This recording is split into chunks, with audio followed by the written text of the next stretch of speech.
Today's event is about, like usually we are doing events with presentation about ICOs, about regulation, about whatever. But this one is a little bit more dynamic. We're doing it for the first time.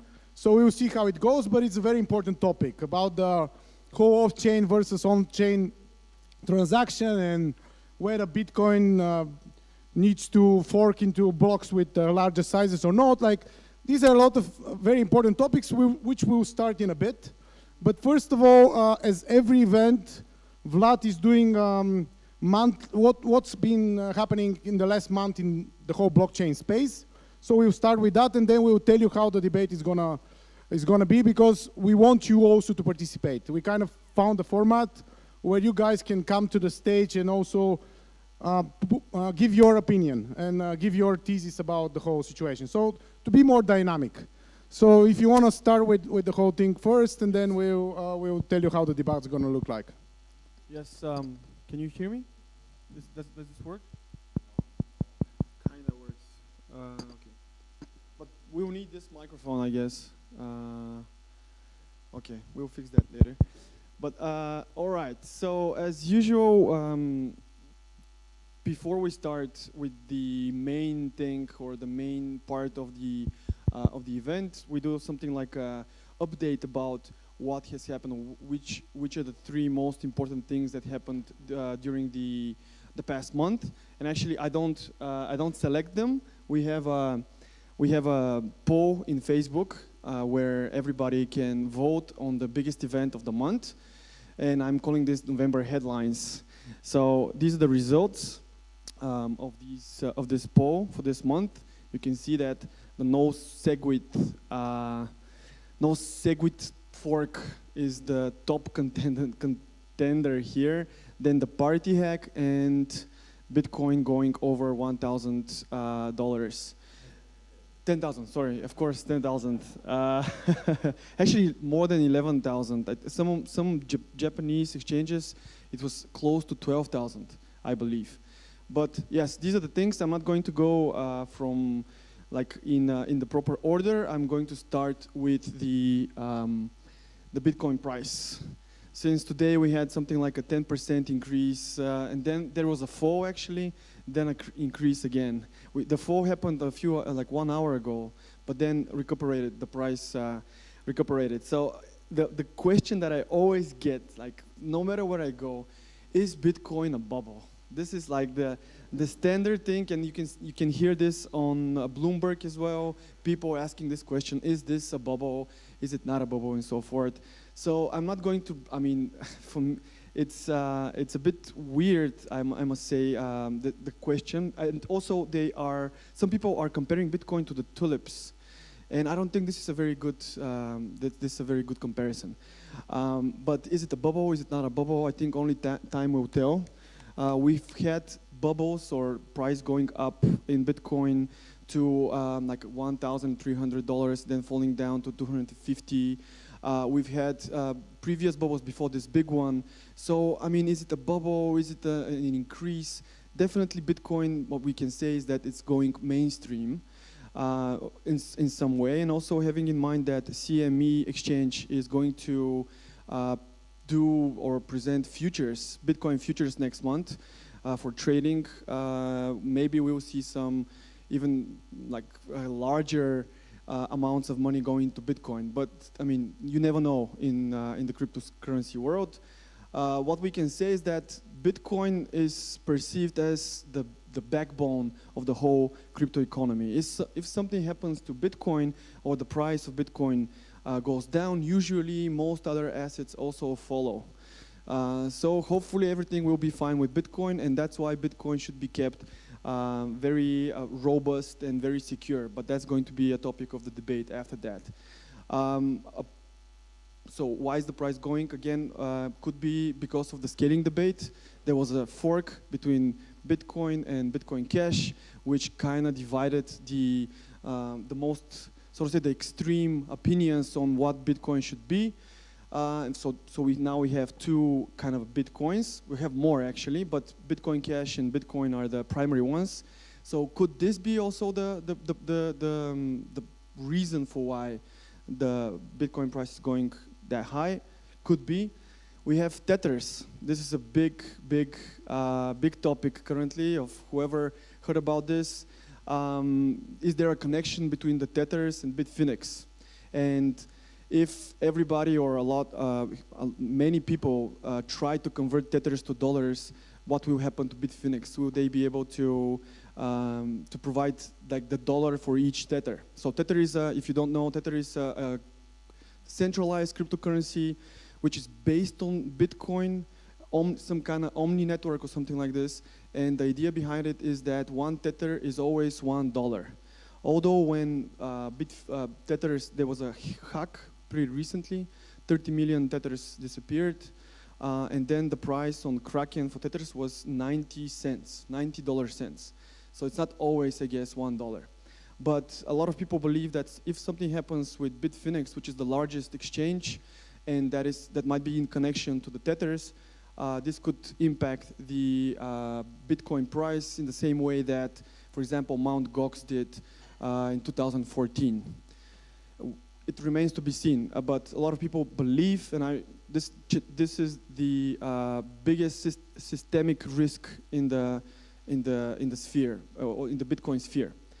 Another reason for the $10,000 could be dump money going to converting to smart money, and dump money being ICO tokens. So if you have some huge amounts of ICO tokens and you want some stability, you might be, might be a smart move to convert some of those into Bitcoins. New capital inflow, so new people learning about Bitcoin. It's been on Bloomberg for basically every day, all the time. So a lot of new people learning about this, and of course there is also always the FOMO, the fear of missing out. So if this is going up, maybe it's time for me to go in as well, which is never, it's a bit problematic, especially having in mind we're reaching peak levels of the price. Everybody wants to get in low and then sell high. So I mentioned SMEs futures.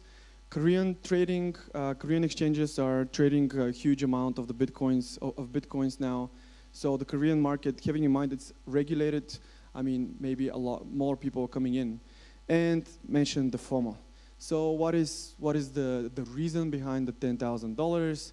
Could be all of those. Could be even other things apart from those. Nobody knows, but these are just some kind of maybe some points that need to be considered. What I want to leave you with is to watch tethers, like what's happening with the tether, with the tethers and Bitfinex, because as I said, this is very, very important. So next point, Segwit canceled. That was a big surprise actually for a lot of people.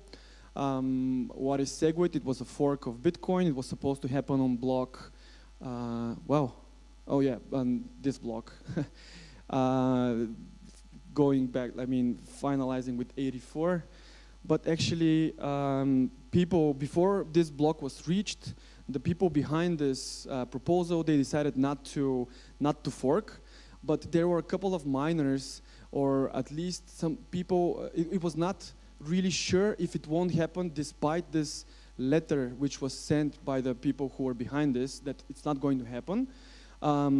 Despite this letter, there were people who believed that it might happen with the minority mining power. So there were some miners who might have wanted to fork anyway. But this fork didn't happen because actually there was a bug in the software. Actually, there were two bugs in the software, but I'm not going to explain exactly what the bug was, but the fact is that the fork was supposed to happen on this 4, the block that ends at 4, but the system basically stopped running, the software stopped running on the block, which is this 82. And actually there was also a bug in the mining software. So even if this was somehow overcome, the miners would have been unable to start mining immediately. So if they haven't decided to stop this, it would have been a huge PR mess. And not only PR, but they would have had problems with exchanges and so forth. So huge, huge mess. The interesting thing is that if it did happen, the mining power in Bitcoin and Bitcoin 2x would have split maybe in this 10 to 90%, and this would have meant that miners who are mining the 2x fork should have done this for a duration of 2 months and at a loss of $150 million, which is about, I don't know how much money per day. So if they really stick to that, the miners would have lost a lot of money. So maybe they decided not to do that. So money is king. Also would have caused 10-minute blocks in the standard Bitcoin if there was a 10% mining power remaining in the Bitcoin. So for each block to be found, it was not going to happen in 10 minutes on average, but 100 minutes. So it would have slowed down the entire network. And what this means actually also relates to the debate that we are going to do today, is the fact that reviewing and testing consensus changes is super hard. And if there is even one small mistake that somebody overlooked, this could cause a lot of problems to the entire network. So touching distributed systems or distributed blockchains is something that needs to be done very, very carefully. The fourth thing, the parity hack. So actually this is the second parity hack. The first one happened in July. And the project that I'm working for, Eternity, was affected.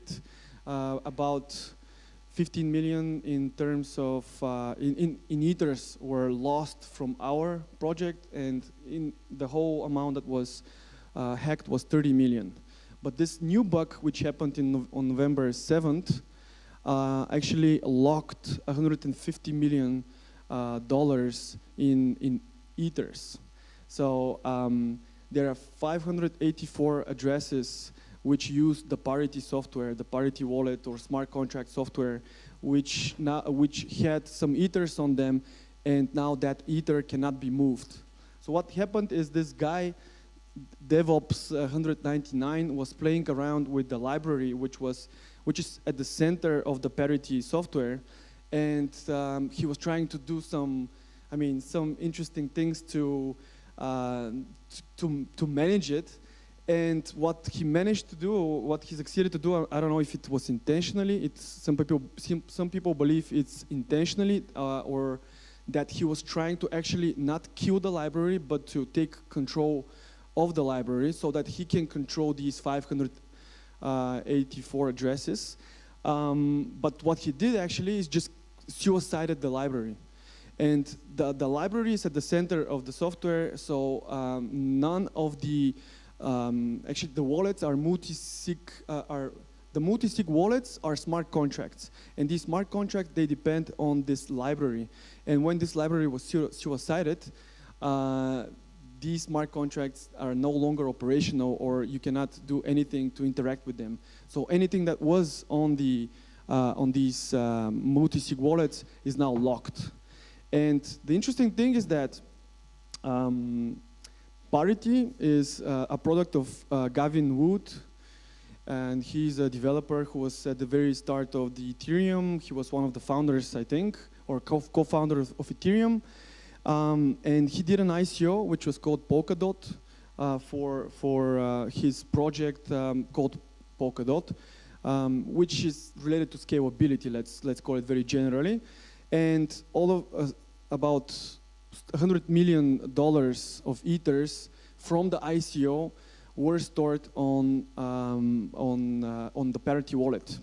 So basically, because of his faulty software, he now doesn't have access to his $100 million US dollars, which is kind of ironic for me, and it's very funny. They still have 1/3 of the money. Economy, which is also it's a popular ICO.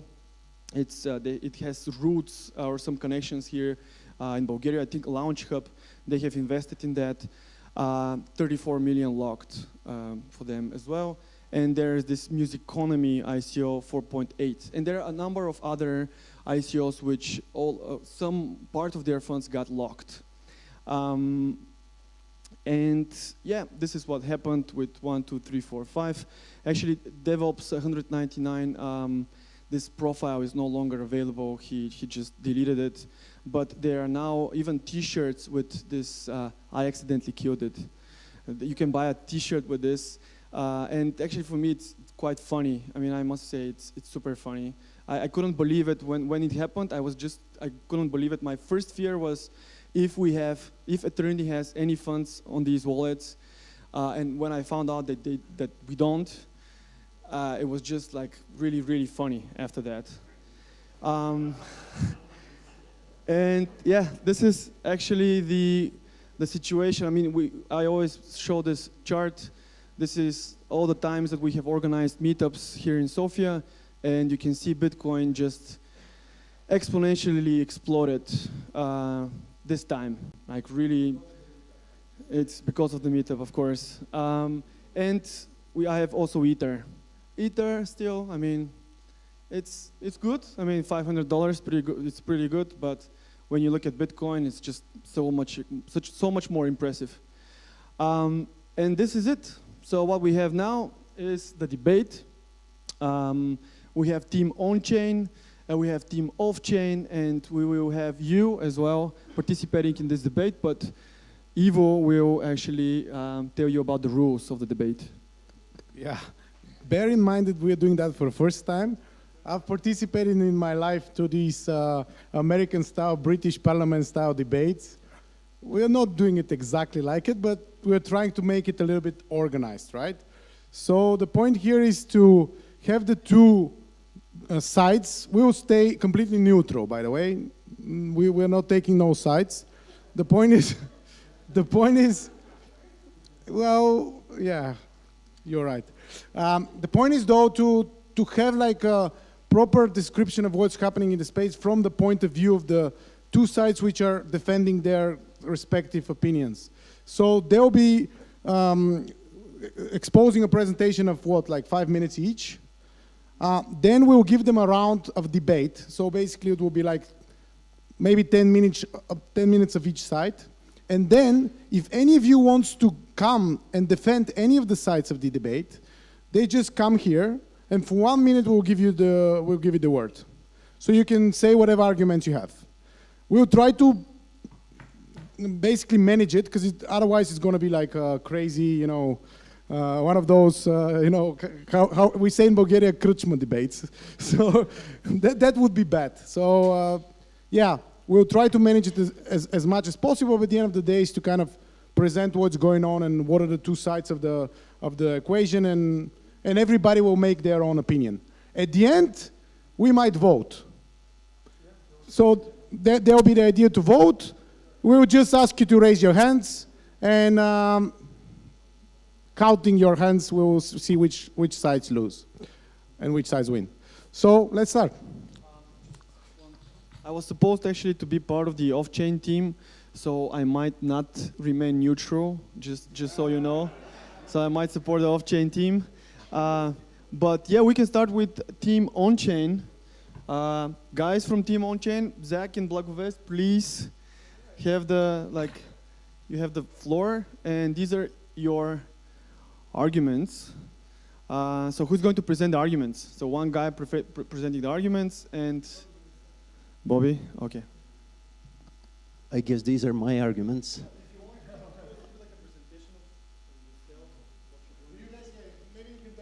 Okay, very short.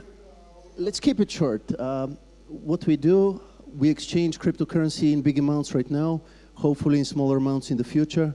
We also started the first crypto fund in Bulgaria, which is already working, but is yet to develop and bring more user interfaces. The website is Blockchain.bg. Zach? All right. My name is Zach Harvey, and co-owner and co-founder of Lamassu. We've been manufacturing Bitcoin ATMs since 2013. The idea is to make it super simple for people to just go in with cash, put it into the machine and get Bitcoins immediately, or vice versa, send some Bitcoins to the machine and get cash out. We've recently added a few other cryptocurrencies as well: Ethereum, Zcash, Dash, Bitcoin Cash, and Litecoin. Have machines all over the world. We actually have one machine here in Sofia in the Interpret building. That's it. Our website is lamassu.is.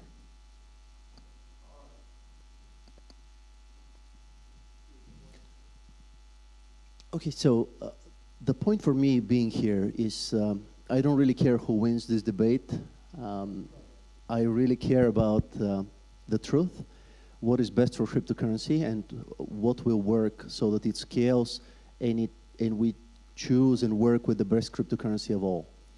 All of you know we have reached something like a stalemate situation with Bitcoin scaling. Some people claim that small blocks and second layer solutions are the future. Other people claim that bigger blocks and potentially when the time arrives for second scaling, it'll be in the future. This is a huge debate. So far, the status quo is winning because it's really, really hard to change such a big structure. It's almost impossible. There is a huge silent majority of the participants, of the stakeholders, who are not. They're not voting. They're not loud. They're not expressing opinion. They're just following what is going on anyway. My biggest point right now is that we have reached a point where we can increase the block size of Bitcoin that would not compromise the security, and it will scale better at the moment right now with lower fees, and it will accommodate more transactions per second. The situation that we have right now is artificially pumping up the transaction prices, which drives people away from Bitcoin into competitive cryptocurrency. And this is very bad for adoption. This is very bad for the utility of the coin, meaning that the potential store of value will also decrease because the utility, the basic utility of the coin is also lower. Right now, as of today, I send a Bitcoin transactions and the cost was about $7. And we have only about 40, 50 million people in the world using Bitcoin. You can imagine what will happen if 500 million or a billion people use it. It's going to be unusable, basically. The second layer solutions are still not ready, and we need time. We're not even sure that they're going to work and they're going to scale well. So my first and only point is that we need to figure out and work on scaling solution on the Bitcoin blockchain right now, figure out a way how to increase the block size. And that's something that is needed immediately. That's it. That's it, actually. You have the word next time. We have the second position now, so you'll be speaking after this. Okay, so maybe you move to these chairs, and it's fine. Just stay there. Come. No, it's fine. It's fine. Stay there. Although, I mean, you have the impression, since you are, I mean, on a better piece of furniture, that you're more right. But okay, just yeah. You can come to this chair here, and yeah. It's gonna be very hard to move around. Okay. Yes, you have the chance to say everything. So, You can stand. hello everybody. My name is Asen Kovachev. I'm working on off-chain scalability solutions, which is why I'm interested in this talk. And so I'm not going to talk too much about myself or my project, so let's just jump into it. So I'm going to stand because I think this is more comfortable than those chairs, just to make a point. So basically, yeah, we listed a lot of points, but I'm just going to go quickly through them, and then I'll wrap this up. So basically, when you do off-chain solutions, anybody can implement their own off-chain solution without actually putting a bloat on the chain. So to me, that's important. The fact is, as we are working on such a solution, I know that the main chain doesn't care that we're doing this. We are going to find a way to do a two-way peg, and we're going to move the Bitcoins to another chain, and it's going to have completely different properties without bloating the main chain. The other thing is that you don't need to change the protocol. Changing the protocol is risky, as you guys have seen, and Vladi just recently showed. The 2x failed due to a completely rookie mistake. There were off by one errors and things like that, where, I mean, this change wasn't actually anything really big. It was just changing some numbers, and yet they couldn't really figure it out, how to orchestrate that so it works. So that's important. Keep things working is important. Then in the spirit of decentralization, what I have to say is that the blockchain, if you do an on-chain increase, that will only help you for a little bit. And in a year, we'll probably be in the same situation. And we're going to be arguing, should we increase it to 16? Should we increase it to, I don't know, a gigabyte? And how would that work in third world countries? Yes, we talk about how the network scales and grows exponentially, but the reality is that while you can have SPV clients that don't need to download the whole chain, full nodes will become less and less if this grows exponentially. So we have to keep this at all costs so that it's accessible to the whole world to keep these full nodes going. Then again, I mean, this is, in my mind, on-chain solutions are just a short-term patch. I don't think this is really going to help. It's more reactive than proactive. Main chain bloat, anybody? Yes. So as far as microtransactions, I don't think blockchain actually can solve scalability as is. A linear standard blockchain is not scalable. If we want to put 10 billion people working on Bitcoin, that's not going to happen. Not in this. I'm saying if we just say Bitcoin itself, because let's say that that's what people are going to use. Even Ethereum, I mean, something else will have to come up so that people can start so that anyone can start using blockchain-based solutions.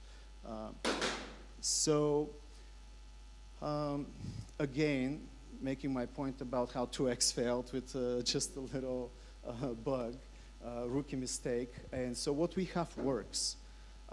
And every little change needs to be tested really well. So to me, all these scaling solutions should happen outside the protocol. Don't touch the protocol. It's fine as is. Find other solutions. SegWit, some people would argue that SegWit isn't really an off-chain, but really it segregates and offloads that data off the main chain. Yes, there is extra data that goes in the segregated part. So yeah, overall, to me, you guys know that a lot of permanent solutions have started as a temporary solution. So there's always, this debate to me is just started because of a frustration. Oh my God, I'm paying $50 for a transaction. This needs to happen. Why can't they make their decision to just change one number? If they can change one number, what can they do? Where is the innovation? These are all the things that I hear. But the reality is that this is a reaction. Like we shouldn't do temporary solutions and patches. We should think long term. How would that look with 10 billion users? How can we solve this for the average consumer out there? So. All right. So, what's next, Ivo? So from now on, we heard a couple of points. You guys can have like a couple of rounds of debate basically between you. So the second layer of speakers can present their points. How many of the audience kind of understand the two sides of the debate? Because it went a little bit technical. Okay, good. That's very good, actually. We are game. That's good. Okay, so yeah, Zach, if you want, basically, Continue. from here onwards, you can either start speaking your points, or you can basically debate against the points which Asen said, and from then on, you can basically do with both of them. Okay. So I think one of the issues that we experience on Bitcoin ATMs is that we get a lot of new people coming to try our machines, because something that's simple about our machines is that you can try Bitcoin or other cryptocurrencies out in very small amounts. Say anywhere from, in the US, from the smallest denomination of a note is $1, so from $1. And people have done that in the past, or $5, and 70% of the transactions are under $100. So these are really great machines, not necessarily for people that are going to invest $10,000 because they already know that they want a big piece of Bitcoin, but rather people that try it and have tried it over the past years, bit by bit, just to try to get a good feeling for it. Some of those people never bought more. Some went on to buy larger amounts, perhaps on exchanges. Some went on to be either Bitcoin developers or Bitcoin investors. But when you have fees of $5 per transaction, when you have fees of $20 per transaction or higher, these machines don't make sense anymore. Somebody's not going to put in $20 to pay them all for fees, or to have 10 of those dollars go to fees. So what you're doing by just kind of letting these fees go up there and not allowing more bandwidth for Bitcoin is you're keeping out a lot of these people that would otherwise get interested in Bitcoin, and instead they'll either go home or they'll try something else. Now it might be Ethereum, it might be Bitcoin Cash, it might be Dash or Zcash, but it's definitely not something that's good for Bitcoin. Now the idea that, well, hey, you know, maybe some of this problem is because those people should not be buying Bitcoin, they should be going on another layer. Well, when you have transactions that are already congested, putting on another layer won't necessarily relieve those transactions. It can relieve maybe perhaps additional things if they actually work. But you still have this base problem. If somebody really wants to get into Bitcoin and see how it works, they won't be able to do that, and they will start going into an alternative currency, or, as I said, go home.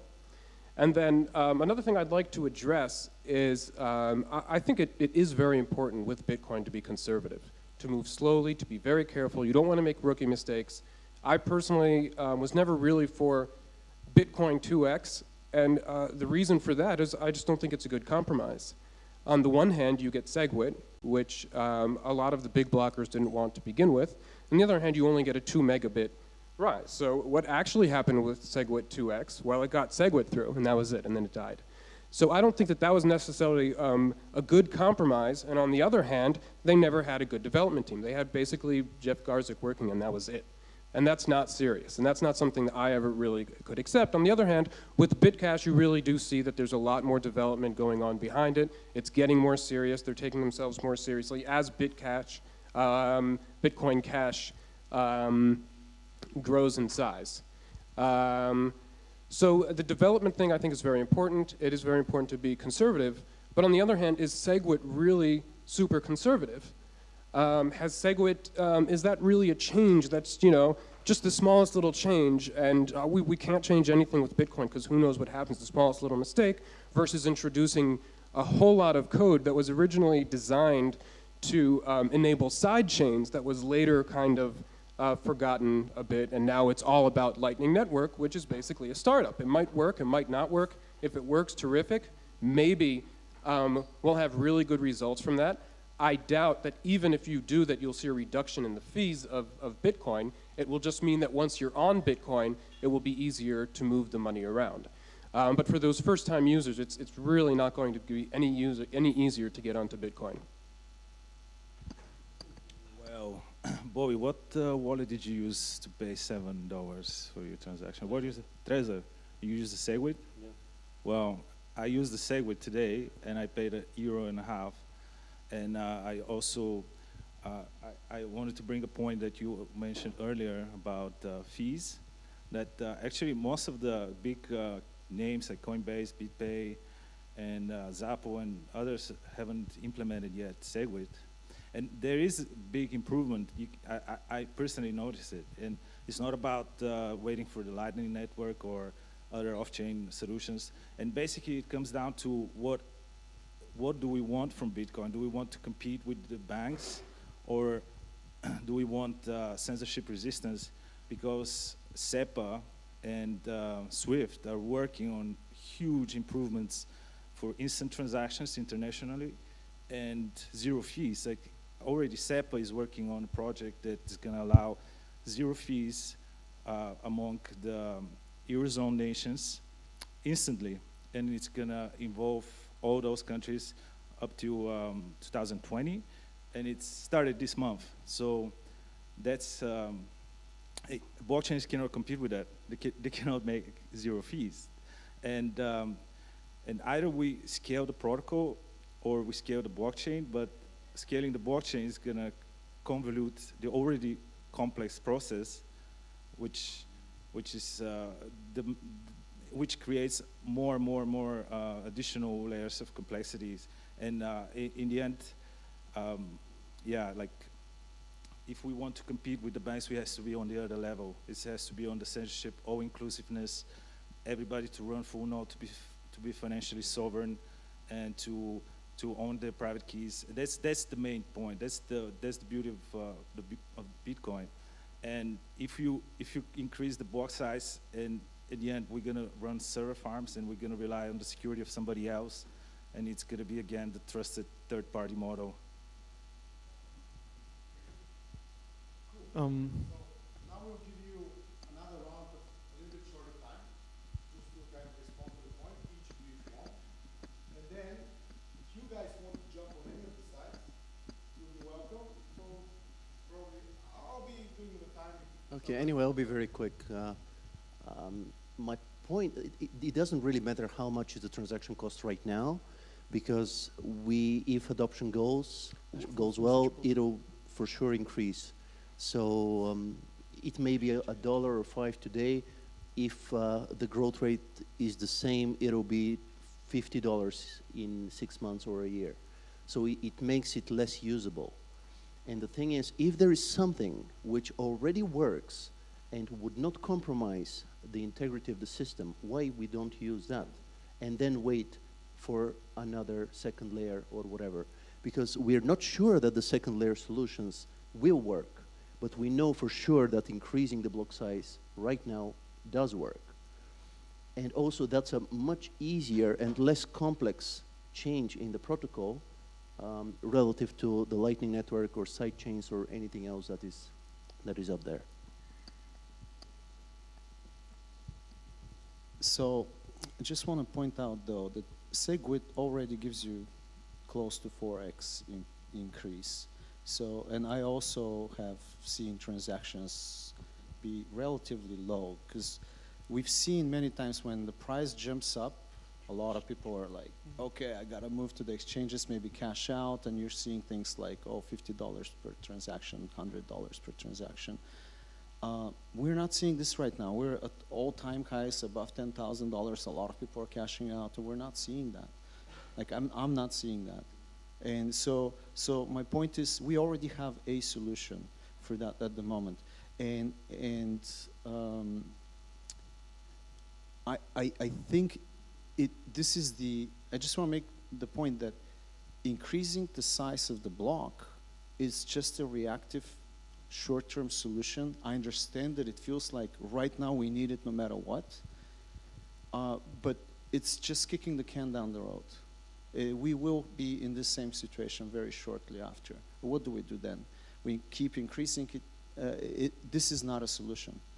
So yes, it will have a little bit of growing pains, but I'd rather have growing pains than growing blockchains where, as you pointed out, at some point, if we increase the blockchain size, if we allow it to increase too much, we will end up with those farms, so that only a person with a whole data center can be running a full node.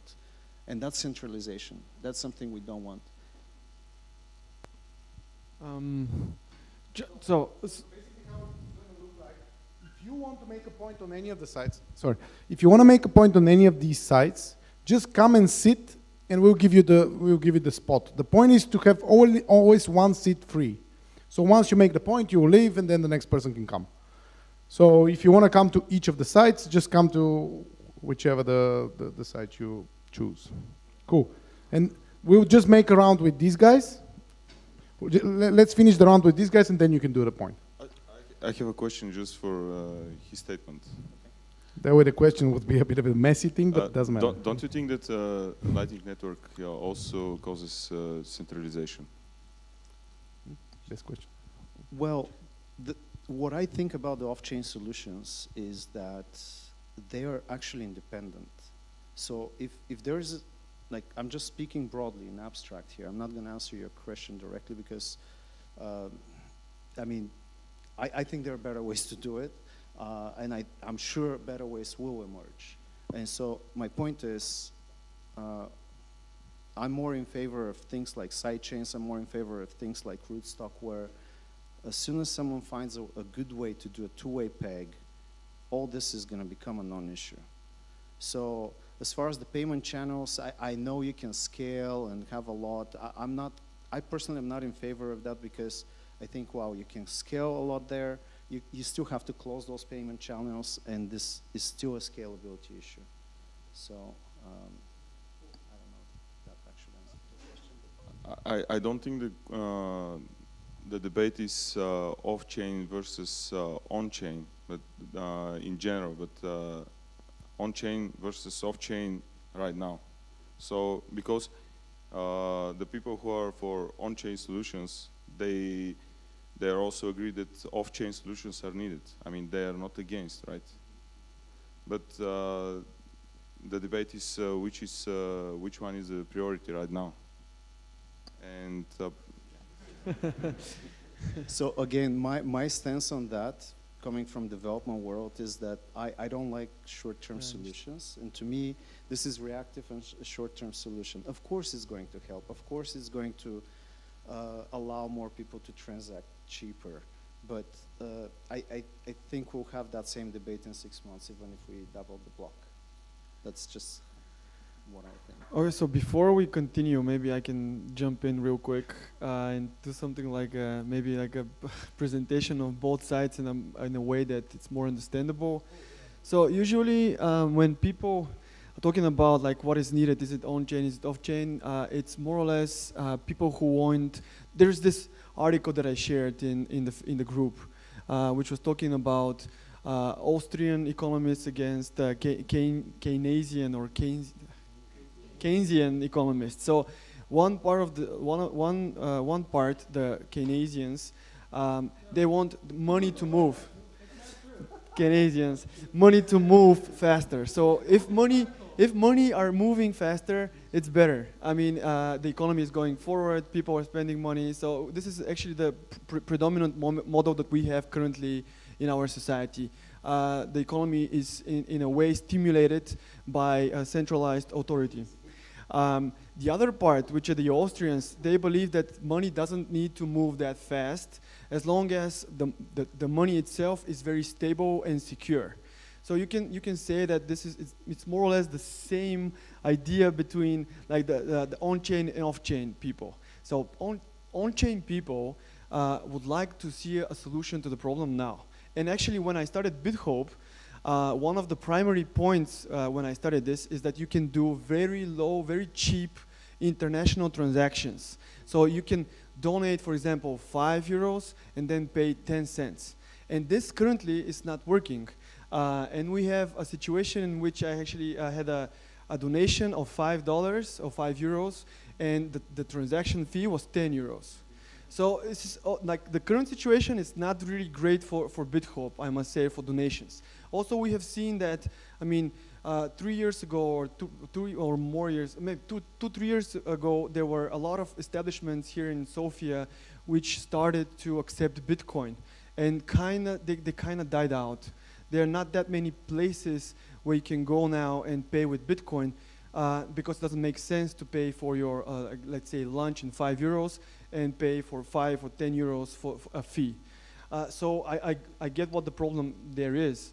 But at the same time, when I'm talking about the off-chain side of things, I believe that the primary use case for Bitcoin currently and maybe for some time in the future will be digital gold as store value. And this Bitcoin is doing perfectly. As we can see, a lot of people trust it as the most secure network that is currently available.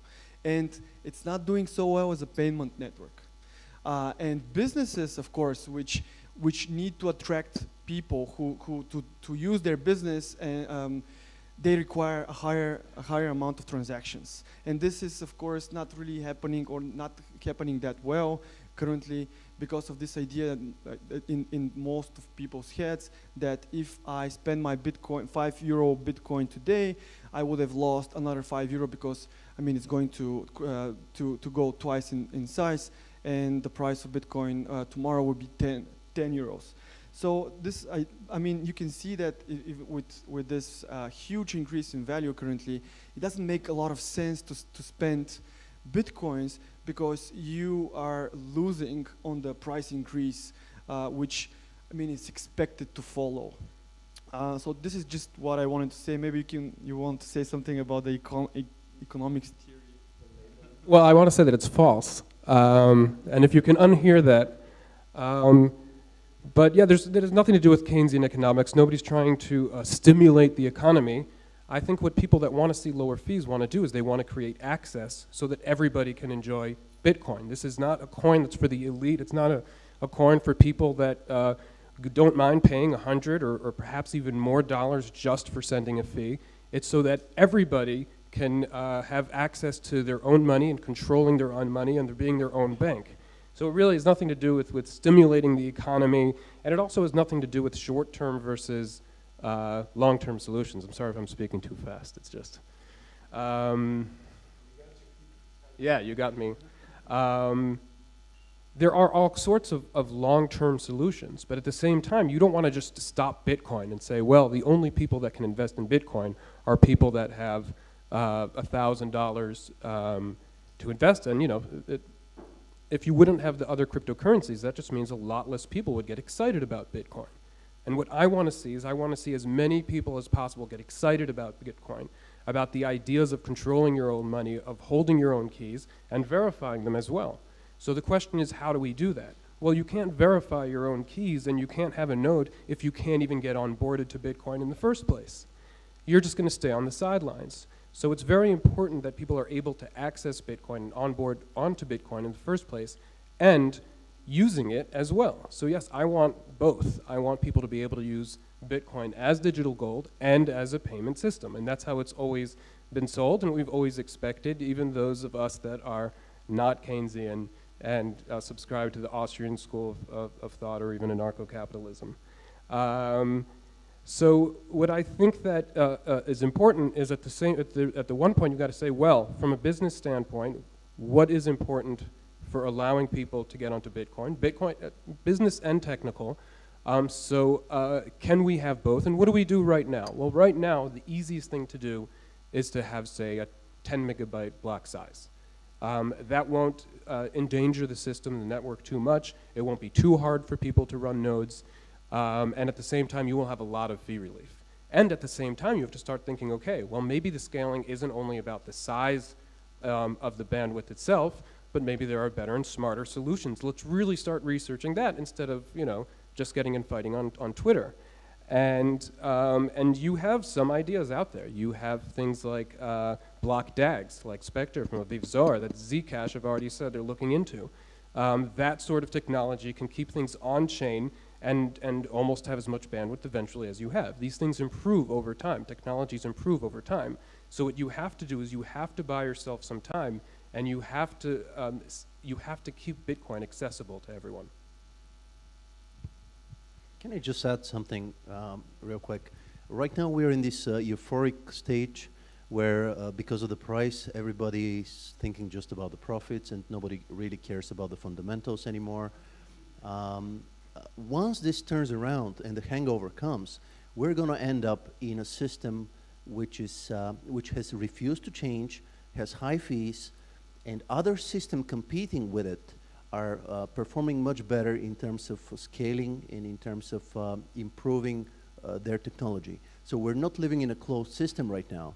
we have competition between these cryptocurrencies, and Bitcoin has the network effect and the first mover advantage, but that's not going to last forever. If nothing changes, it's not going to stay as a digital gold, because in order to stay as that, it must have some utility, and the high fees are reducing the utility extremely fast. Okay. Yeah. And then we can start with the audience. I suggest you have another question. Okay. Well, okay, I want to reflect on the digital gold stuff. First, money has to go through those stages of development. Money cannot just become a medium of exchange. First, it's a collectible, then it becomes a store of value, then it becomes medium of exchange, and then it becomes a unit of account. Then we don't have unit of account because everything is priced in fiat. We have some kind of medium of exchange, but we have really, really good store value. And it's just a matter of time to develop those technologies to go through those stages, the last two stages, the medium of exchange and unit of account. And it's going to take some time, and I think the way to go is with scaling the protocol. But I'm not against hard forks and increasing the block size, which is, by the way, not block size anymore, it's block weight. And I like that idea of going with big blocks. I'm not against it, but the thing is, I'm afraid of too much centralization, and as we saw with the mining community responding in kind of negative way with the whole situation, especially with Bitmain acting as a monopolistic actor. And yeah, I'm just concerned about these issues. Yeah, I want to see people use Bitcoin as much as possible, and not to be concentrated on only privileged people, like you said, that have access with big capital.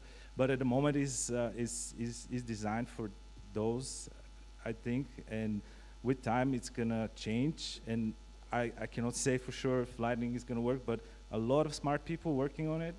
And from what I saw, and I go to conferences, and I believe in those people that they're gonna come up with really good product.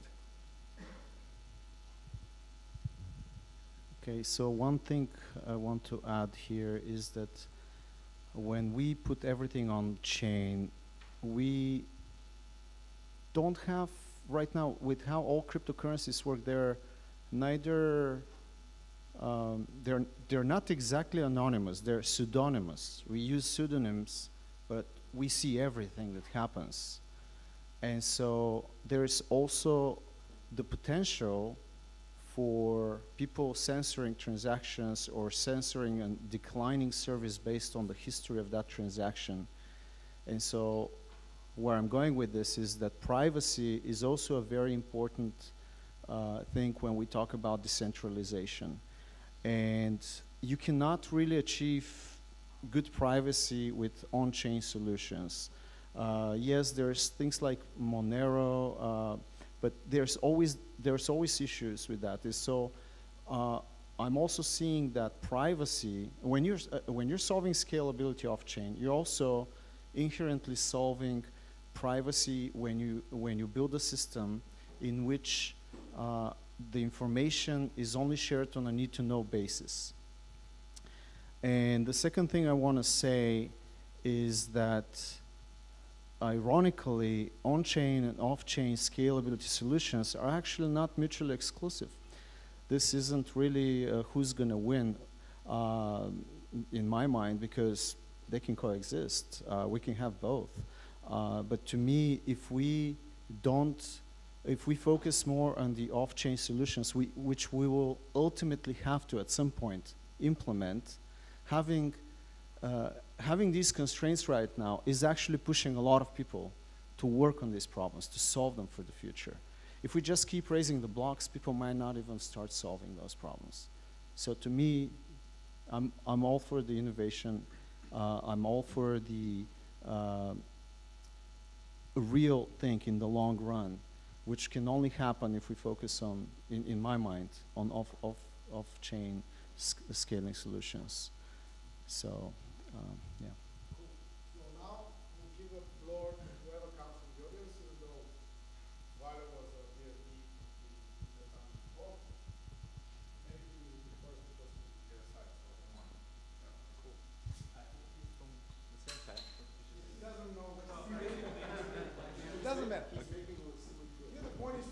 Okay.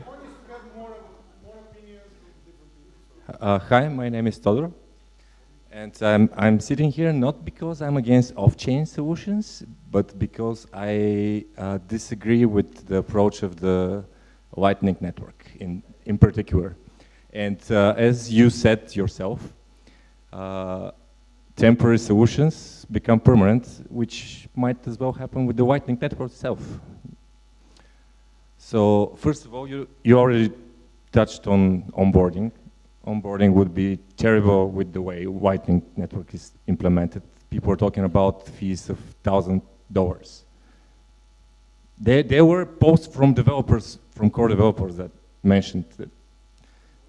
Yeah, exactly. Eventually in the future, not right now. On-chain, yeah. So onboarding would be terrible with such fees. Actually, I have prepared like a list of questions.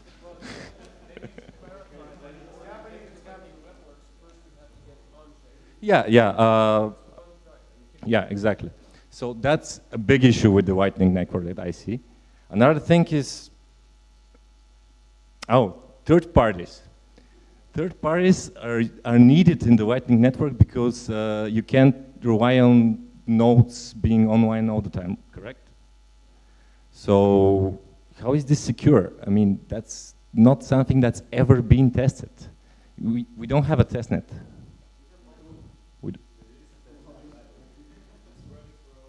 Okay, so, okay, never mind that.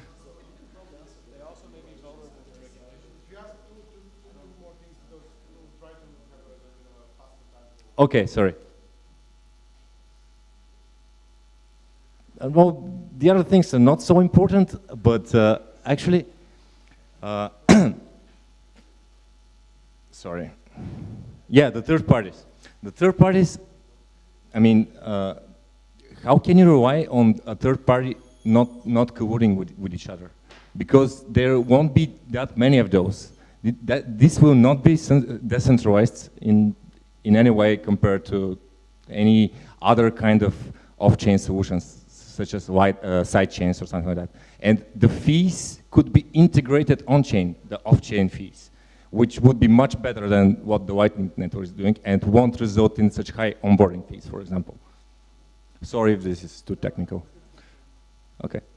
So, generally I'll give the floor to the audience and then you guys will raise your microphone. Just one short comment and I will leave the stage. We see that the community is already split. The debate was over when Segwit 2x was cancelled. So both parts of the community, they received what they wanted. I mean, the gold bugs, they got store of value, right? So they have it. The merchants, they have Bitcoin Cash, which they can use for everyday commercial payments. So both of the communities received what they wanted. They have different niche, different product. So I don't know what we are arguing about at the moment. I mean, do we argue if Bitcoin Cash is better than Bitcoin or Bitcoin is better than Bitcoin Cash? I mean, it doesn't matter because one is Apple, the other is Orange, so they're just different animals already. So, okay, that's good it point. for me. We have them both and we don't need neither. Well, basically, we have them right now. Yeah, well, the debate is about, I mean, it's on-chain and off-chain generally, but we have focused on Bitcoin, which is, I mean, it was expected. But what we are debating is the Bitcoin, which is more than $1,000 now, does it need to be something else than store of value? 10,000. Again, 10,000, I'm not used to that. But there is this, because somebody mentioned that, like, I mean, people won't be able to go into Bitcoin because of the high transaction fees. I think it was you, Zach. So how do you get into Bitcoin? What you do is you send money to an exchange or to a broker, and then that broker sends you the Bitcoin. And the fee that he pays, you don't pay it. So it's super easy to go into Bitcoin if you want to, and it's basically there is no other way. I mean, maybe you can pay your friend some money in cash and he can send you Bitcoin, I guess, but this is not really how people get into Bitcoin. I mean, usually you just do, I mean, you send some money via bank or SEPA transfer or wire transfer to an exchange, and then you buy the Bitcoin. If you, what?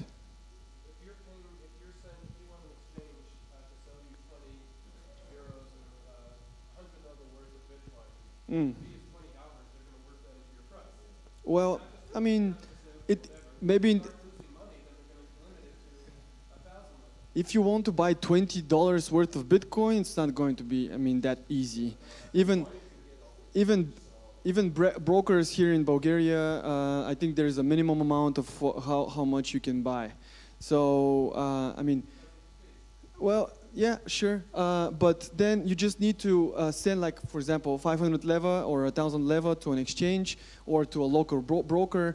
And, I mean, you pay maybe more than the exchange price, which is the current exchange price, but then you get into Bitcoin, and it doesn't matter how much, I mean, how high the fees are.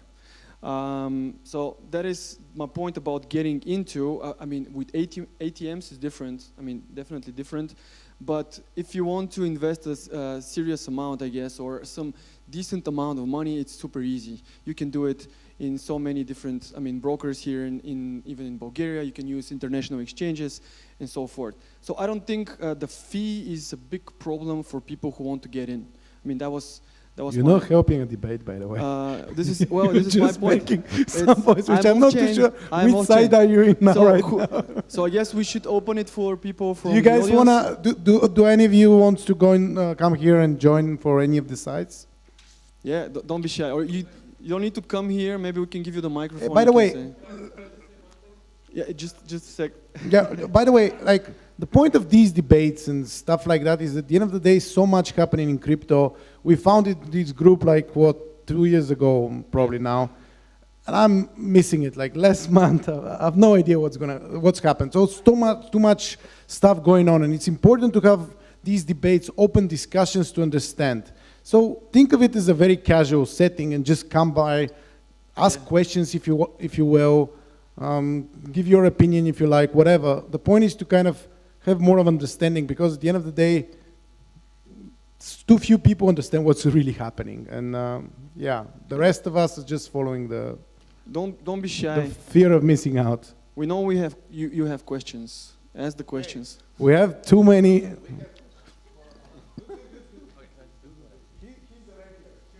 So I have a question for you.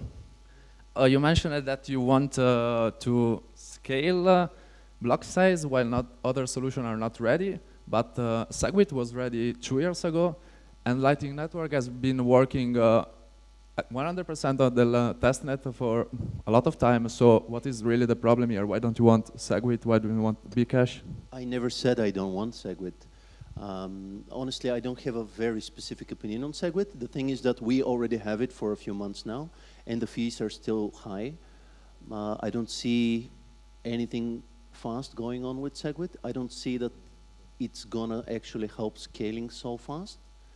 And we need a solution right now. A solution which is going to work, and it's not just supposed to work because some guys are promising or developing something. And the thing is, because I have a question for you as well. You said that it is possible for some money to be a store of value and not before actually it becomes a medium of exchange. And I've been involved in gold business for 10 years now and have been studying history of money. I have never ever seen in the history of our time that there has been money that first they were useful for something, then they become a medium of exchange, then they become a store of value, and eventually they grow, become a unit of account. And now we're killing the use case for medium of exchange for Bitcoin, and we're hoping that it's going to stay as a store of value. That's not going to happen. Well, first, fees are high because nobody's using Segwit. All the big companies, Coinbase, BitPay, Zappo, you name it, Blockchain Info, they're not implementing SegWit, and a stupid startup with, I don't know, a bunch of people implemented SegWit in a week. I mean, I'm using SegWit, and some friends of mine are also using SegWit. It's not that complicated to implement, but I understand it's a security feature. It's a security issue that they're concerned about, that taking so long to implement. And also Shapeshift is not using SegWit. So after those companies start implementing SegWit, we will see a drastic change in fees. I'm 100% sure about it. And the other question was about the gold, the store value. That you say that first money is a medium of exchange and store value. Well, with gold was like when we had the currency, the fiat currency that was backed by gold. It was an effect of the like, it was a way to make the exchange easier between people, and because nobody wants to carry gold bars in their pockets, right? So but first, they used to before that. They were carrying gold, yeah. And they wanted to make it easier. So they were kind of a medium of exchange, but not completely. Don't you agree? I agree. Probably the fiat money system that we have now is a second layer solution on gold, and we already see that second layer solutions are not working. So we need to build the first layer first. But they're not backed by gold. That's the thing. We're gonna have. Well, they were backed by gold before. And they abandoned it for. To manage the money supply on the second layer solution. I mean, the question is like why I said that first money has to be a store value, then a medium of exchange, then a unit of account, and the point I was bringing was the example with gold, because that's how it evolved with gold. The paper came after that, right? So you're saying that basically fiat currency and credit cards and everything is second layer to gold, but the problem there is the money supply, because it's issued by governments, which not necessarily going to the other solutions type of, you know, second layer solution on the Bitcoins if the money supply is managed properly. Exactly. I think that second layer is kind of like the fiat backed by gold, but backed by Bitcoin. Like, that's how I imagine it as an analog in my head. Yeah. It's getting a bit messy, so I'll try to manage. Just 2 sentences. One point you, and then.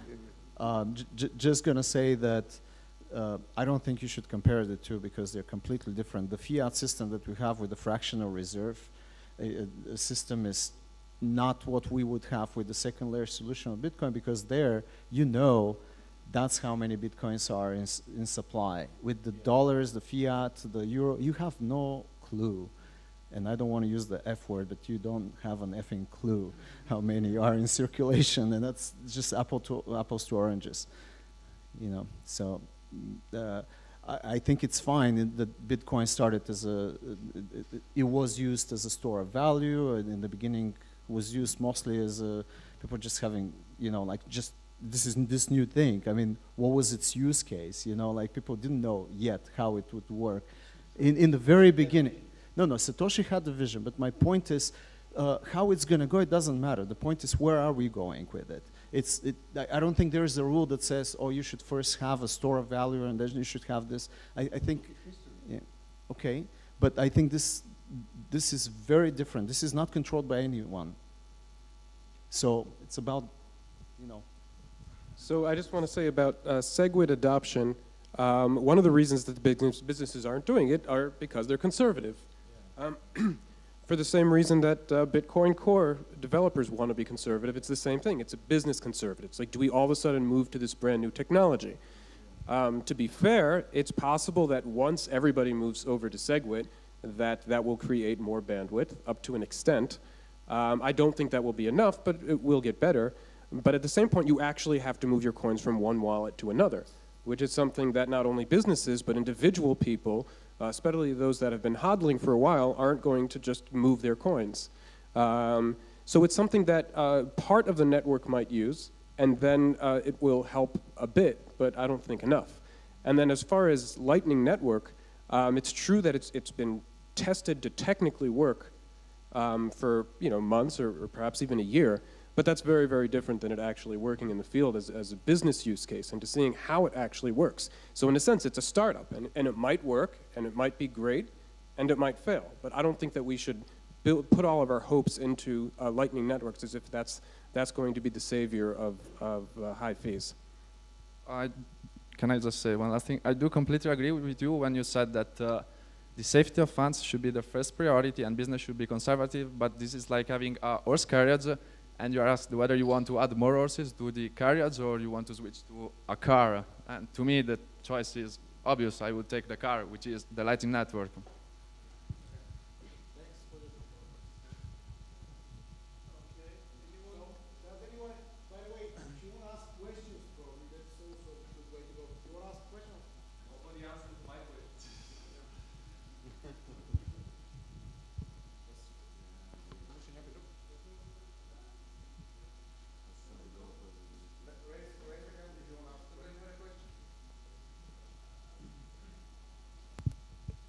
So first of all, I want to point out that SegWit is actually an on-chain solution. So when you're saying if you want the solution to be SegWit, the fees will go down. That you're saying that you're going to increase the bandwidth. You're going to have an on-chain solution. It happens to be a very complex on-chain solution, and it has the same problems as a block size increase where it's a one-time shot. The other point I want to make is that if you, let's say, have a $10 fee, that doesn't just mean you can't do transactions for $10. It means you can't do transactions for $100 or $500 because nobody wants to pay 10 to 20% for their transaction fees. And as Adam Back said, one of the CEO of Blockstream, we're going to see $100 fees on chain. That means nobody's going to be able to do $1,000 or maybe even $10,000 worth of transactions. So if you're selling me a system that costs that you can only get into if you have $10,000, that doesn't seem like this world-changing, decentralizing force for the entire world that we're buying into with Bitcoin. So I think fees can get to the point where it's an existential problem. And sometimes a 1 terabyte hard drive maybe costs $100 today. Well, if I'm paying $100 in fees to verify my $100 transactions, that doesn't seem like a very big investment. That's it.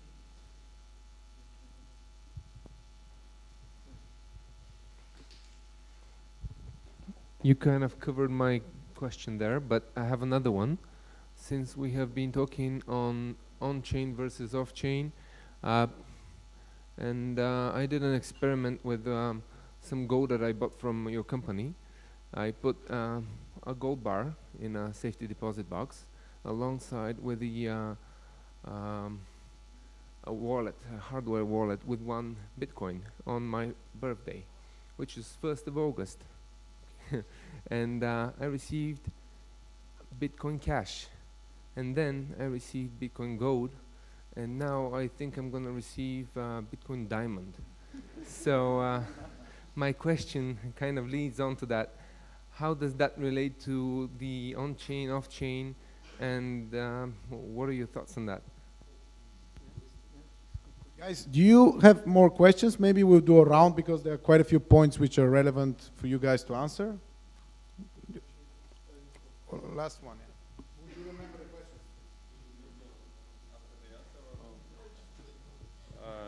At the beginning of this summer, there was crypto meetup called Bitcoin is Dead, Long Live Blockchain. And since then, only numbers have changed. There are many other solutions that have the same properties with Bitcoin and something else, and they are better. So why, instead of thinking how to save Bitcoin, think how to change to other cryptocurrencies? And why are we still thinking how to save Bitcoin? Very good question.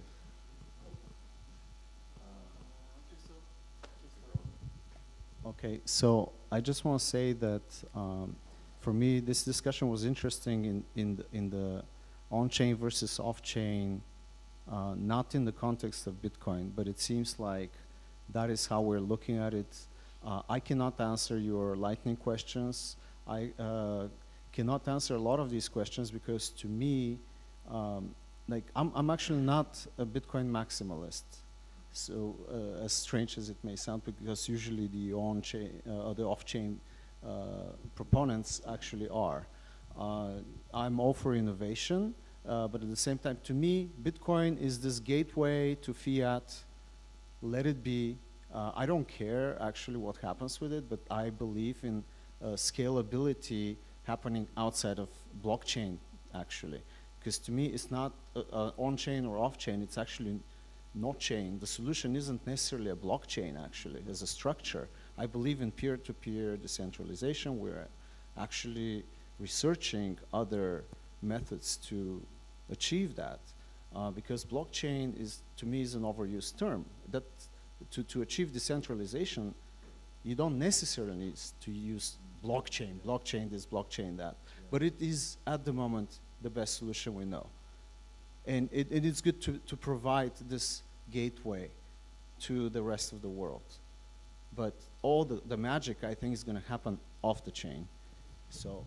And why we still talk about saving Bitcoins, because the best developers work on Bitcoin. There's some of the smartest cryptographers are involved in the project, and the biggest innovation is still in Bitcoin and not in altcoin. Well, I kind of disagree with that, because Bitcoin obviously doesn't change very easily, and all the other projects which are in the shadow, they could implement a lot of new technologies. They can experiment more easily, and there's a higher chance that they will figure out scalability way easier than Bitcoin right now. We see how successful they are with Ethereum, for example. Well, the good thing is that this is a very open free market, extremely high competition. So whatever we say right now, we're actually going to see the results of that pretty soon. I was being sarcastic that Ethereum is actually pretty weak with their security proposal. Well, I will say that I think Bitcoin still has an advantage as the most stable coin as far as security is concerned, and it's been around for a very long time, and that's very valuable. We know how robust it is, and we don't necessarily know that as much about other coins. I'm happy to see competing coins, and I love the fact that there is now a healthy free market of cryptocurrencies, and eventually Bitcoin may falter, and other currencies may end up beating out the network effect of Bitcoin.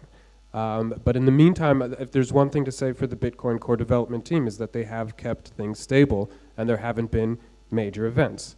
That comes at a certain price, and I'm not sure that they've found the right balance, but I do think that that's kind of the reason why it's still important to see Bitcoin go in a good direction. At the same time, I'm very happy that there are alternatives. And just one more thing about the fees being high is one of the things that I like to tell people when they're interested in investing in Bitcoin is don't just do it because you see the price going up, do it because you're excited about the technology. Of course, that wouldn't have necessarily always been good advice, but that's what feels right to me. And so I like to see people playing around with Bitcoin, you know, sending them a dollar's worth, having them send some to some friends, actually playing around with it. And you can't play around with Bitcoin when the fees are that high. So what I would suggest for them to do right now is, okay, well, try Ethereum or Zcash and play around with that and see, or Dash, and see how that feels. And if you like it, well then maybe you can also get some Bitcoin as well. There was a question here about the forks with the Bitcoin Diamond, which is coming. Yeah. So I generally probably Valia's question. Now we have both Bitcoin Cash and Bitcoin. Right. So is the debate over, basically? So we have, well, I mean, in a sense, the debate is marketized, right? So what you have is you have people that believe in Bitcoin Cash, investing in Bitcoin Cash, sometimes selling their Bitcoin to do that, and people that think that Bitcoin Cash is a scam, sell their Bitcoin Cash and put it right back into Bitcoin. So in a sense, I think it's healthier than just fighting over it. Though debates are important as well. So I personally am happy that Bitcoin Cash exists, but it comes with I guess an unforeseen cost, and especially when you consider things like Bitcoin Gold and Bitcoin Diamond right now, is that it actually has an impact on the security of people's coins. because there's this little reward, and it's really just a honeypot. People are going to expose all of their coins, take them out of storage just so they can get a little bit of free coins. And by doing that, exposing the Bitcoin that they have. So it's a vulnerability for privacy. And I think that that as a whole is a negative thing.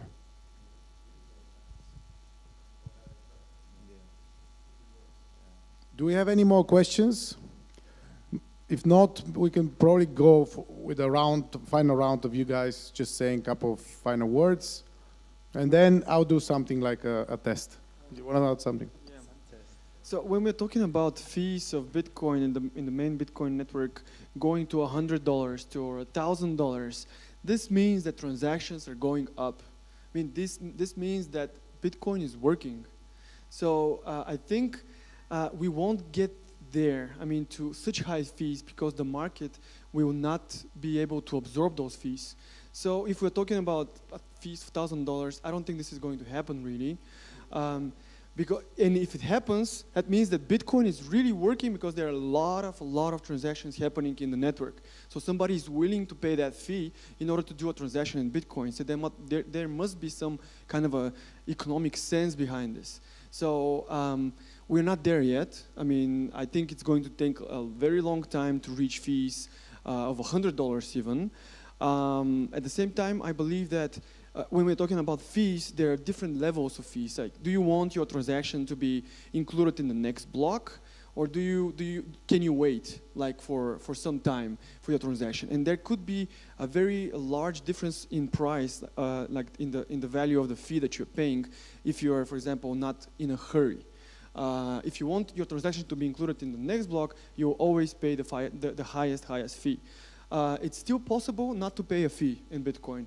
And this has happened to me. Actually, there was or pay such a low fee that basically there is more or less no fee. And what happens? You just wait 2 days, and the transaction goes through. I mean, it's not a great user experience, but it's not it's not the end of the world. So this is just my comment.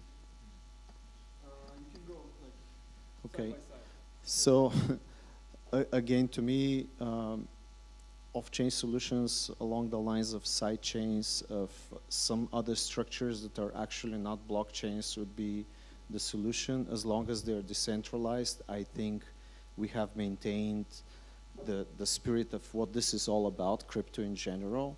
I think, to me, Bitcoin's value, Bitcoin really serves the purpose of providing this layer of decentralization, ability to onboard from fiat to it and back and forth.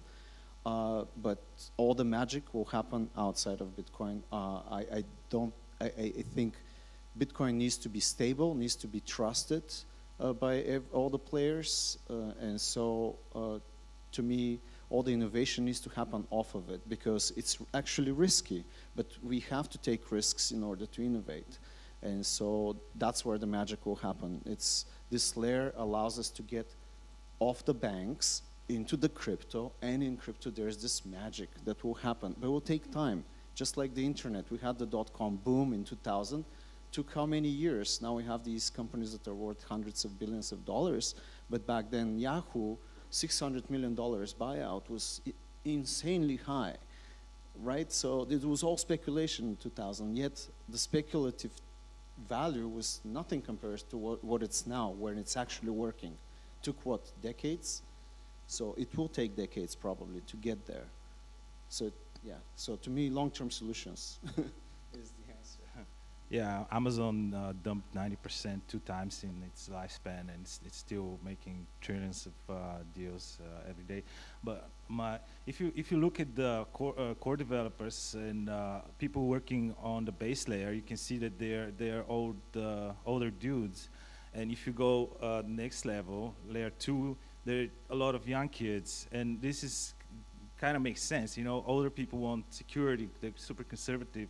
And I think it should stay like this. It should stay, the base layer should be secure and decentralized to keep this property of censorship resistance, because that's the main selling point of Bitcoin. And off-chain stuff, they're fun to play, and you can see that young people get involved in it. And similarly to Ethereum, in a way, but we see in Ethereum is kind of mess, and there's a saying Ethereum is not a security because it's not secure. So we don't want to have that in Bitcoin. We don't want to be a security, right? So like Ethereum, in a sarcastic way. But yeah, my point is that we're going to see a lot of new business use cases that we haven't even thought about. And the Lightning stuff, like I'm not a developer. I don't exactly know the mechanics, and I haven't dived deeper into it. But I know that these guys are heavily invested in it. Like some really bright minds are working on keeping the same properties we had for the last 9 years. You mentioned magic. I don't believe in magic very much. I believe in practical solutions. And if we go to the heart of this debate, I can summarize that it's engineer-minded people who want to engineer and invent stuff versus business-minded people who want to practicality. They want to make stuff work right now. This is at the heart. We could probably figure out a solution in increasing perpetually the block size along with the natural increase of the bandwidth and storage capacity of the world, and this will already provide a very good solution so far. Then the second layer, magic, could happen on top of that, and if it works, it'll be good. If it doesn't work, we're at least not risking the system, because right now Bitcoin is at a huge risk. I have personally reduced significantly the weight of Bitcoin in my crypto portfolio, and to all our clients as well, because if nothing happens in Bitcoin, people will start using Bitcoin Cash, Ethereum, Dash, or whatever for everyday transactions, and that's what keeps the value up. Before Bitcoin started having the scaling issue, there was a kind of a short period, maybe 2013, 2014, where there's some real old school altcoins that weren't very great and didn't get very far. And then for a while, Bitcoin was just all on its own. And then Ethereum came into the picture, and everybody thought, well, this is a cool experiment, but it's going to stay that way for a while. And when the Bitcoin fees started going up, people just started buying Ethereum because the fees were lower. It wasn't even because of the technology of Ethereum at that point. It was just because we don't think Bitcoin can go anywhere.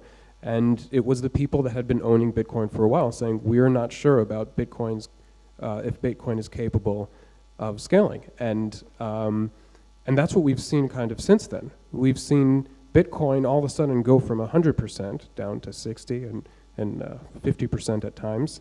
People talking about the flippening. You see right now, like Bitcoin's price, if you look at Bitcoin Cash, it's what, 12, 13, 14, 15% of Bitcoin's price. That's some pretty serious money into a solution that isn't there yet, but people are buying it just because they can actually use it. And with Bitcoin right now, a lot of people just can't use it. Now, it's true that a lot of people are buying Bitcoin, and that's why the price is going up. But if you look at all the value in all the other currencies, those are the people that aren't buying Bitcoin. It isn't only because of the technology in those cryptocurrencies, it's because they can actually use them. Can I reflect? Who's using Bitcoin Cash? I think it's only listed on an exchange with 0 fees. It's most volume coming from. And Roger Ver gets super mad and rage quits on an interview. He gets confronted about it. And he calls it his project. And yeah. Yeah, but look at the Meetup exchange. It is just Bitcoin Cash, and it's 0 fee exchange. And you look at the blocks; they're not full, and there's no transactions happening on the blockchain. Blocks. They're 8 megabyte up to 8 megabyte blocks. They're not going to be full for a while. There's obviously not as much use in Bitcoin Cash right now as Bitcoin. I'm not trying to say, hey, look, it's replaced it.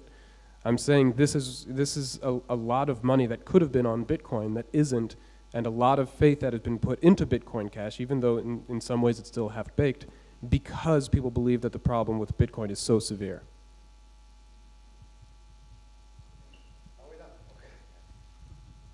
So now the test. First of all, yeah, that will be the last. I'll just give it because you're the only one, but maybe we'll wrap it up afterwards. Okay, so thanks. I think that the fees are not the only part of this debate, and another part is the transaction times.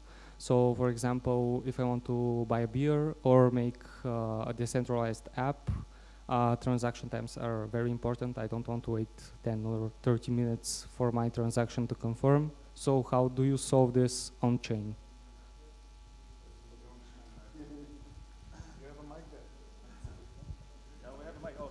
Yes. You guys want to take it, or it's for the on-chain guys? Yes. Well,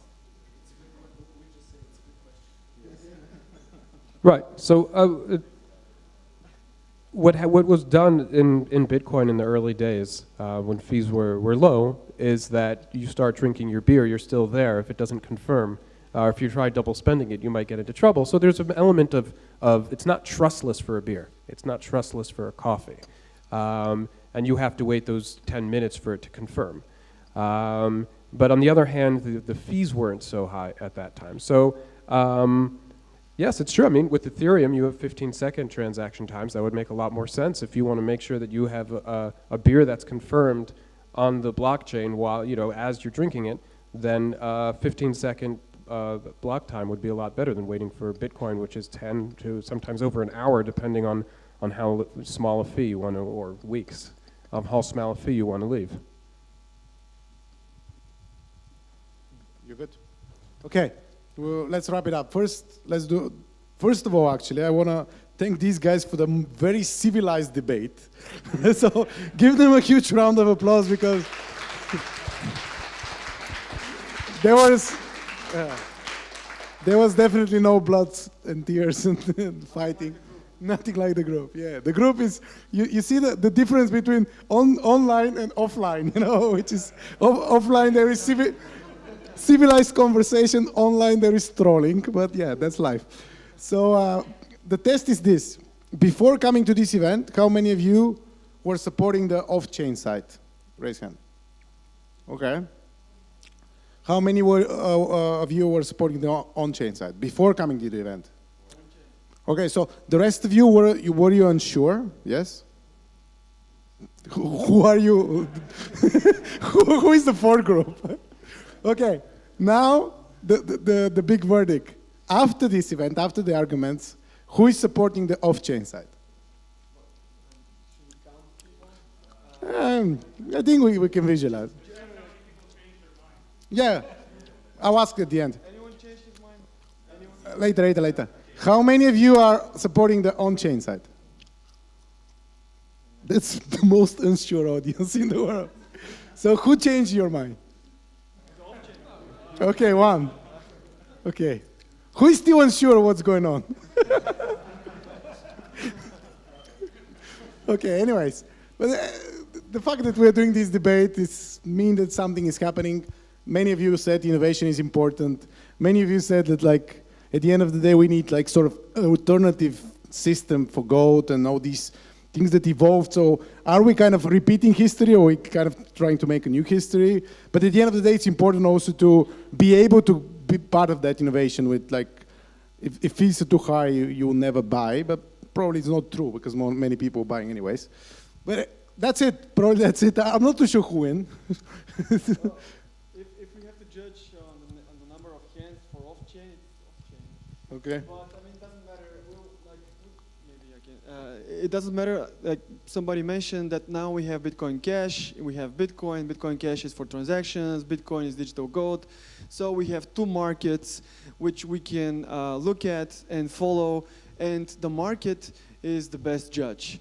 So we will see in time what's going to happen if the Bitcoin gold will go down in value and the Bitcoin Cash will go up, or Bitcoin Cash value will always be a function of the Bitcoin gold value or something. So we have two markets. Bitcoin Cash needs to get adoption, like wider adoption, because fees are much lower. It will take some time, but now we have these two experiments. I'm not talking about Bitcoin Diamond and Bitcoin, what was it, the other one? The gold, actually, Bitcoin Gold. These are a bit, Yeah, Bitcoin Platinum, and we have all kinds of things. But Bitcoin and Bitcoin Cash is something, two projects that we need to look at, and time will tell who will be better, who will be most used. And at the end of the day, as Vlad said, this is experiment. So at the end of the day, the next debate probably should be this sort of world against the other sort of world, which is the existing financial infrastructure and the fiat currency and whatever central banks are doing. So at the end of the day, it's about experiment. So we'll see which one is working. The point is we're participating in some sort of innovation, and innovation is happening everywhere. So just a friend of ours will tell a little bit about their innovation of what they're doing. He's the owner of one of the best burger places in Sofia called Skaptubara. So, you know, at the end of the day, these things need to get to the real life, right? So. Thank you. Yeah, I was going to say, whether it's on-chain or off-chain, people need to see that, people need to see that this is real life. And they can use that Bitcoin, because Bitcoin is the poster child for all cryptocurrencies. So Bitcoin is where people get involved into. And I think that people need to see that they can use Bitcoin for real life purchases. And despite all of the high fees, despite all of the debates that are going here, because all of the people here in this room are early adopters or people interested in early in technology, despite whether the fees are high or not, people need to see that they can use that Bitcoin for something, and despite whether the solution is going to be on-chain or off-chain, we are actually processing transactions way more than I was expecting to. We do maybe over a transaction a day, which for such a small amount of, because for example, we sell burgers and the burgers cost like $6-7, as much as the transaction fees. But there's still people that are enthusiastic about Bitcoin, and I think it's really important, not just for us, but for all people that are able to start accepting Bitcoin and spread the word, so that people who have never used Bitcoin get involved with it. And then you can talk to them about on-chain, off-chain, Bitcoin Cash, Bitcoin Gold, Bitcoin Diamond, yeah, whatever. Hey, by the way, you can buy a Satoshi burger, right, in Skaptubara only with Bitcoin. And you'll pay double because of the fee. Yeah. You pay double because of the fee, but it's the best burger in place. I actually bought one 2 days ago. I bought a Satoshi burger. You can we're doing this not to promote Skaptubara on the Bitcoin society, but to promote Bitcoin, the Bitcoin on Skaptubara's fans. So with that regard, we don't mind waiting for your transaction. You can come to Skaptubara, you can eat, you can drink, you can send your transaction to our wallet, you can choose the amount of fee you want to pay, and we'll wait. If you want to cancel a transaction and double spend it, that's fine with us. Cool. So thanks, guys. If you want to do a little bit of chat and networking, please do. There are still more beers, I guess. Not that many, so yeah. Run for your life. This was actually the last meetup for this year, so we'll see you guys next year, 2018, in January. Have a great... When there is going to be a 6th Bitcoin.